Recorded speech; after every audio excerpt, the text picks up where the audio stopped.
Whispers of the Doll. It started on an ordinary afternoon. Anna was going through her grandmother's belongings in the attic of the old family home. Dust danced in the beams of sunlight, and memories lingered in every forgotten corner.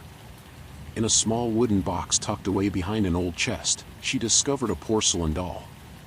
Its faded dress, delicate features, and glassy eyes gave it an uncanny presence. Something about the doll sent a chill down her spine, even though it was nothing more than an inanimate toy. She carried it downstairs, placing it on a shelf in the living room. The house was quiet, and the doll's lifeless stare was soon forgotten in the rush of everyday life. That night, however, Anne awoke to soft, almost indecipherable whispering. She brushed it off as the wind outside. But as the nights passed, the whispering grew bolder, sometimes accompanied by the gentle creak of wood and the sound of tiny footsteps on the floor. One stormy evening, as rain pounded against the windows and thunder rolled in the distance, Anna sat alone in the living room. The doll faced her from its perch, its eyes catching the flash of lightning. In that moment, she swore she saw the doll's head tilt ever so slightly, as if listening. Her heart raced. She tried to convince herself it was her imagination. But deep down, a sense of foreboding settled over her. That night, the whispers returned with greater urgency. Before sleep could claim her, Anna heard a gentle, childlike voice emanating from the shadowed corner of the room. "Play with me." Frozen in terror, she looked around. The room was empty except for the doll, still smiling in its inhuman, porcelain way. The following day, Anna tried to ignore it. Yet objects seemed subtly moved, a book slightly out of place, a chair not where she'd left it. The doll, however, remained constant, almost as if it were watching her every move. One late afternoon, while Anna was studying in her room, she caught a glimpse of something moving in the mirror. Turning around, she saw the doll slowly advancing toward her, its tiny feet making no sound on the hardwood floor. Every muscle in her body tensed as she reached for the light switch, but the doll's progress was relentless. "Please, don't leave me," came the whispered plea once more. This time, the sound was closer, almost as if it breathed right beside her ear. Terrified yet sorrowful, Anna realized that the doll was not simply a broken toy, it carried a longing, a remnant of a past life lost to time. A history of loneliness and desperate desire to be heard. Summoning what little courage she had, she picked up the doll. At that very moment, the whispering fell silent, and the oppressive atmosphere lifted slightly. In its porcelain eyes, she saw not malice, but a haunting sadness, a desperate plea for remembrance. From that day onward, Anna cared for the doll. She placed it gently on a mantel where it could rest undisturbed, a silent testament to lost voices and memories. The whispers eventually subsided, replaced by a quiet companionship that eased the loneliness of the old house. And sometimes, on stormy nights when the wind howled and thunder rumbled, Anna would hear the soft, bittersweet sigh of a doll, a reminder that even the smallest relics can hold the weight of forgotten souls. Crimson midnight. The night was unusually silent. A heavy, almost tangible stillness that blanketed the city.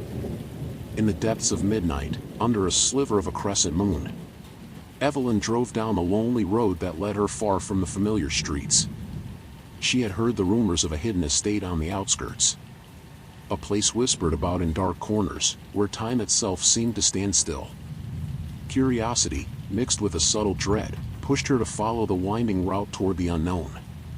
At the end of the road, through a row of towering oaks draped in mist, Evelyn came upon an old manor. Its stone walls were cloaked in ivy, and a faint, eerie glow seeped from behind cracked windows. There was an odd beauty about it, mournful yet captivating. She parked her car and stepped out, the cool night air hugging her shoulders. Inside, the silence was broken only by the soft echo of her footsteps on worn marble floors. A grand chandelier hung above, its light dimmed to a blood-red hue, as though it remembered long-forgotten secrets. Evelyn wandered the deserted corridors, drawn by the pull of something she could neither explain nor resist. Every corner and every shadow whispered of ages past. Her heart thumped in her chest as she descended into the manor's inner sanctum, a vast hall lined with portraits of pale, somber figures whose eyes seemed to follow her every move. Suddenly, she noticed a door slightly ajar at the end of the hall. It beckoned her like a silent invitation. Reluctantly, Evelyn pushed it open and entered a small chamber draped in velvet and silence. There, in the center of the room, sat a man. He was dressed in a tailored suit that hinted at the elegance of a bygone era. And his skin was impossibly pale, as if carved from moonlight.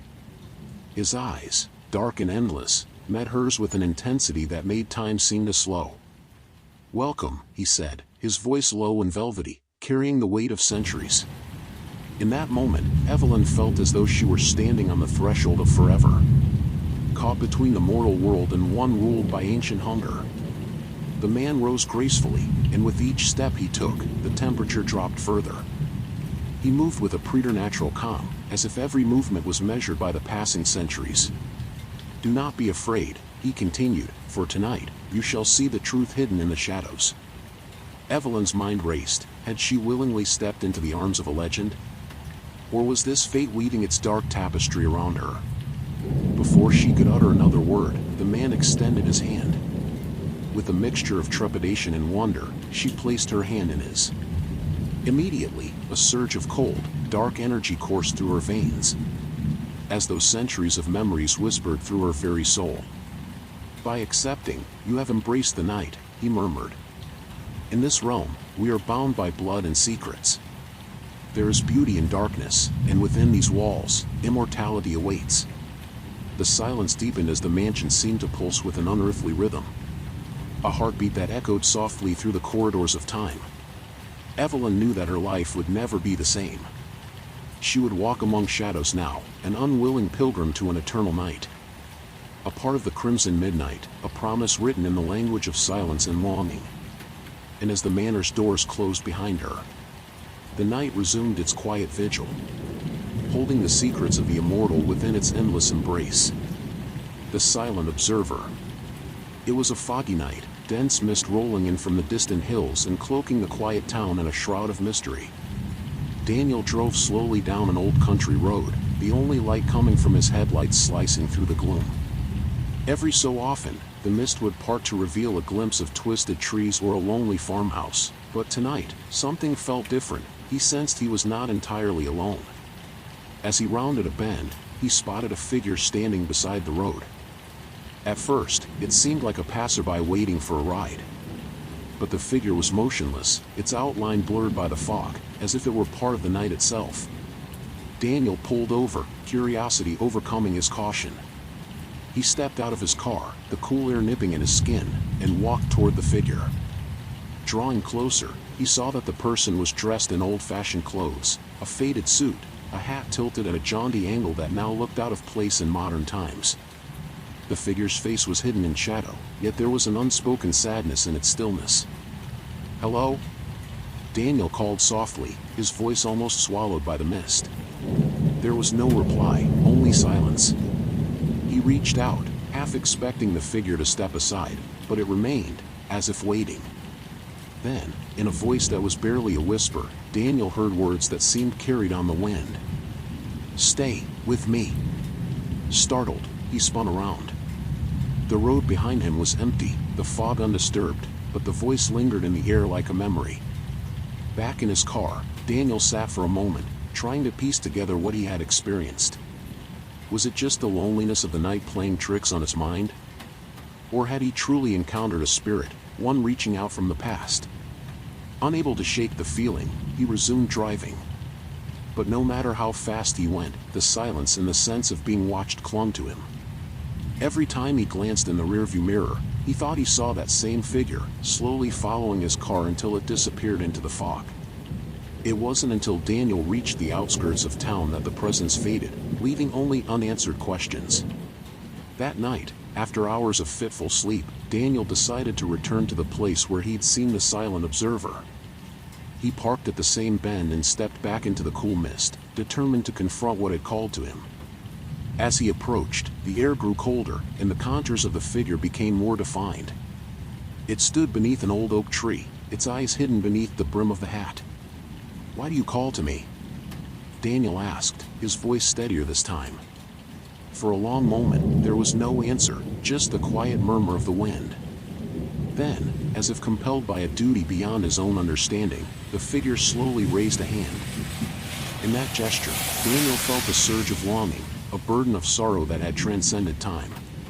Without another word, the figure faded into the mist, leaving Daniel alone once more on that deserted road. But the encounter had changed him. In the days that followed, he found himself drawn to that lonely stretch of road, listening for a whisper, a sign that the silent observer might return. And if you ever find yourself alone on a foggy night, driving down a forgotten road, keep an eye on the shadows.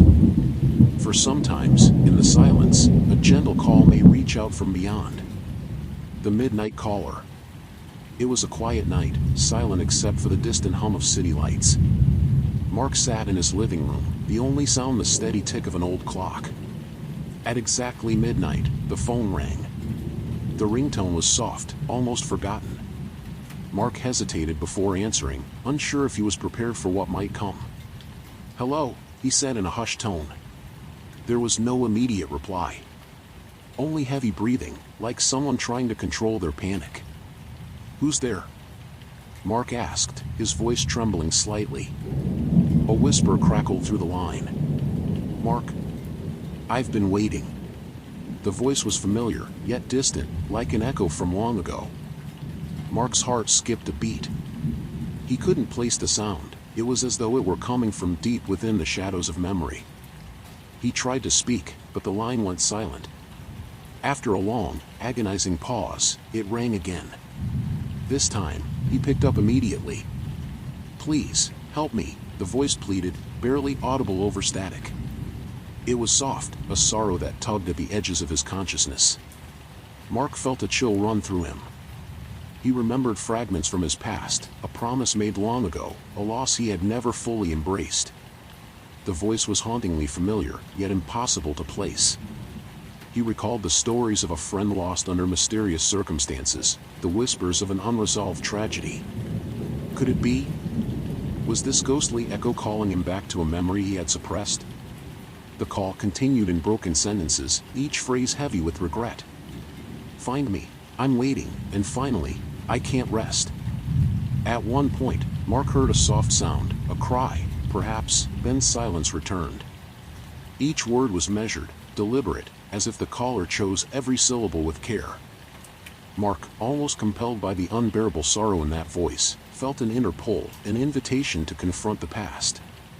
He gathered his courage and asked, "What do you want from me?" There was a pause, a silence so deep it felt as though time itself had slowed. Then, in a tremulous whisper, came the final words. "Remember." Before Mark could reply, the call ended. He sat there in the hush of the night, the phone silent, his thoughts racing.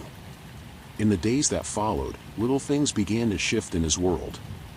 Strange coincidences, moments when memories he'd long buried surfaced unexpectedly. He found old photographs, letters with faded ink and a name he'd tried so hard to forget. Mark soon realized that the caller was not some random spirit but a fragment of his own past, an echo of unresolved grief and guilt urging him to face the memories. Late one evening, determined to understand, Mark revisited the abandoned house where his friend had once lived.